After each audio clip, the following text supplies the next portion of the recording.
A survey was done with over 2,000 bosses. Of those 2,000 bosses, 33% of them said that they knew if they would hire a person or not within 90 seconds of meeting that person.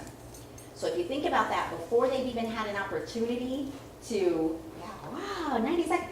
90 seconds. So if you imagine 90 seconds, that's a minute and 30 seconds. You walk into an employer's company, and before you have a chance to really even sit down good, they've already decided 33% on if they're going to hire you.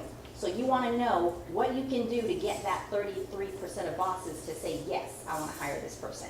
And like Candace touched on too, they're looking at the way you dress. They're looking at the way you present yourself. Are you giving them eye contact?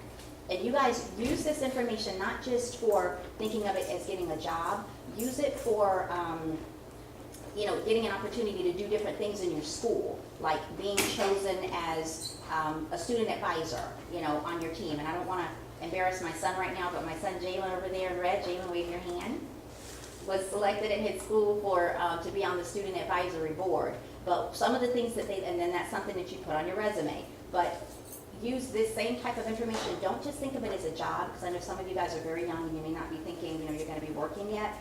To get on boards at your job, to get on boards at your church, the same skill set that we're talking about in regards to getting a job, these are the same skill sets that you want to use when you go to apply for things at your school. You're walking the walk, you're living your dream while you're in school, so that you'll be that much more prepared for it when you actually get out there. So, for instance, playing with hair. I can't tell you guys, when I'm interviewing people and they come in, I'll start asking them questions.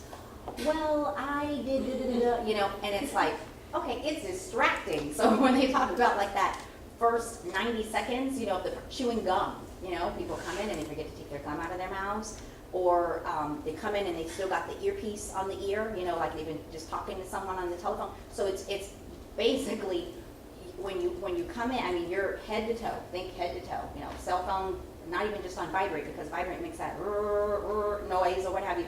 Make sure your phones are turned off. Nobody's if someone can't be without you for, hour or so of an interview, then something's wrong. So make sure you turn your phones completely off and things. Bad posture, something like this, Everybody, I want to see everybody. Let's give me some good posture, guys. All of you, sit up.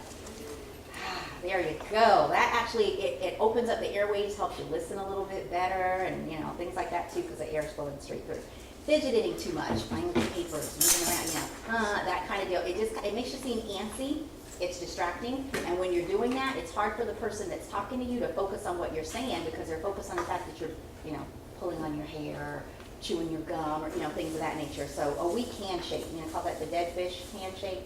Calling someone, hi, nice to meet you, and the hand just kind of limp. You want to make an impression. Get that eye contact in. It's okay. All right. Also, just a quick statistics, guys. When meeting new people, the impact, 7% is what you actually say. So there's very little, people are paying very little attention to what's actually coming out of your mouth. They're focusing more on your grammar and your overall confidence. Are you standing straight? Are you giving them eye contact? Do you believe in what you're saying? It's going to be very evident, as they're talking to you. They can, like you guys are looking at me, giving that eye contact. Very good. 55% the way we dress, act, and the way we walk through the door. So when we come in the door, if we automatically come in and we're slouching, and you come in, you're giving an impression of somebody that doesn't care. You're just kind of just whatever. Oh, I really don't want to be here. I could be watching television right now, missing my party. That shows in the way you feel, stand up straight. So those types of things, the way you dress. I would say that 9 times out of 10, if you're not sure in regards to how to dress, basic black, blue, almost like you would dress if you were going to church, type of an attire, is always really, really a good way to, kind of do. Also, perfumes and colognes. Don't wear perfume and cologne when you go into an interview, or when you go in and you're trying to, go for leadership team and things of that nature. It's good to smell good. You want to be clean, so soap, water, things like that. But stay away from the colognes, because the person that's interviewing you could have an allergy, and so they're sitting there, the whole time, or your cologne, you may think you smell really good, and they can't wait to rush you out of there because you're giving them a headache, with your cologne and your perfume. So less is best.